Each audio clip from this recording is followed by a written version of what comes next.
ইরানের শীর্ষ নেতাদের হত্যার মধ্য দিয়ে দেশটির সাথে আবারও যুদ্ধে জড়িয়েছে ইসরায়েল ও আমেরিকা। তারপর থেকেই চলছে হামলা পাল্টা হামলা। আর এই হামলায় ক্ষতিগ্রস্ত বা ধ্বংস হয়েছে মধ্যপ্রাচ্যের অসংখ্য জ্বালানি অবকাঠামো। সরবরাহ বন্ধ হয়ে যাওয়ায় বিশ্বব্যাপী তৈরি হয়েছে তীব্র জ্বালানি সংকট।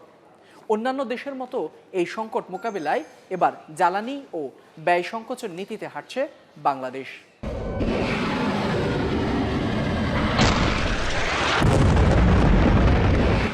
গত ২৮ ফেব্রুয়ারি ইরানে যৌথভাবে হামলা চালায় যুক্তরাষ্ট্র ও ইসরায়েল। এর জেরে জ্বালানি পরিবহনের গুরুত্বপূর্ণ রুট হরমুজ প্রণালী বন্ধের ঘোষণা দেয় ইরান। যেই প্রণালী দিয়ে প্রতিদিন বিশ্বে ব্যবহৃত জ্বালানির ২০% সরবরাহ হতো, সেই প্রণালী বন্ধের সিদ্ধান্তে রাতারাতি প্রভাব পড়ে বিশ্বব্যাপী। অস্থিরতা দেখা দেয় তেলের বাজারে।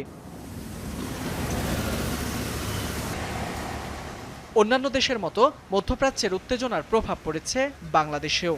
সরকারের পক্ষ থেকে জ্বালানির পর্যাপ্ত মজুদ থাকার কথা বলা হলেও ফিলিং স্টেশনগুলোতে যানবাহনের দীর্ঘ সারি তেলের জন্য হাহাকার উদ্বেগ বাড়িয়েছে কয়েক গুণ। সরকারি বেসরকারি সকল অফিস ৯টা থেকে ৪টা চলবে। এমন পরিস্থিতিতে বৃহস্পতিবার রাতে অনুষ্ঠিত হয় মন্ত্রিপরিষদ বৈঠক। চলমান বৈশ্বিক পরিস্থিতি বিবেচনায় জ্বালানি সংকট মোকাবেলায় এবার কঠোর অবস্থানে সরকার। বৈশ্বিক পরিস্থিতির প্রভাবে জ্বালানি, বিদ্যুৎ ও অর্থনীতির চাপ সামাল দিতে মন্ত্রিপরিষদ সভায় নেওয়া হয়েছে একাধিক গুরুত্বপূর্ণ সিদ্ধান্ত। এতে প্রতিদিন ৩,১০০ মেগাওয়াট বিদ্যুৎ সাশ্রয়ের লক্ষ্যমাত্রা নির্ধারণ করেছে সরকার। এজন্য আগামী ৩ মাস দেশজুড়ে সব ধরনের আলোকসজ্জা বন্ধ রাখতে হবে।